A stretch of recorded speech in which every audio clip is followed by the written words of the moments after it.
ఏం తినాలో అర్థం కాకపోయినా లేక ఇంట్లో ఏ వెజిటేబుల్స్ లేకపోయినా ఈ సింపుల్ రెసిపీని తీసేసుకోండి. 2 minutesలో అయిపోతే అస్సలు చెప్పను. ఒక 20 minutes టైం స్పెండ్ చేస్తే టేస్ట్ దాయికడి రెడీ.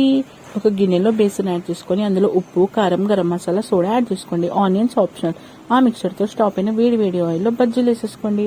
అవి మంచిగా ఫ్రై అయ్యి డార్క్ బ్రౌన్ కలర్ వచ్చాక తీసుకొని పక్కన గిన్నెలో పెట్టేసుకోండి.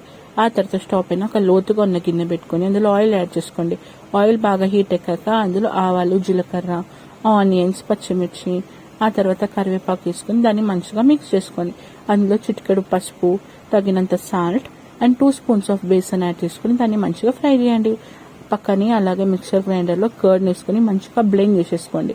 ఆ మిక్సర్ని కూడా స్టవ్ పైన దాంట్లో యాడ్ చేసి మంచిగా మిక్స్ చేసి 5 to 10 minutes మరగనిచ్చి స్టవ్ ఆఫ్ చేయండి. పక్కన రెడీగా ఉన్న బజ్జీలని ఇందులో యాడ్ చేసేసి కొరియాండర్తో గార్నిష్ చేసుకుని ఒక 5 to 10 minutes పక్కకు వదిలేయండి. ఆ తర్వాత వేడి అన్నంలో మంచిగా మిక్స్ చేసుకొని తినేస్తే టేస్టీ యమ్మీ దాయికడి రెడీ.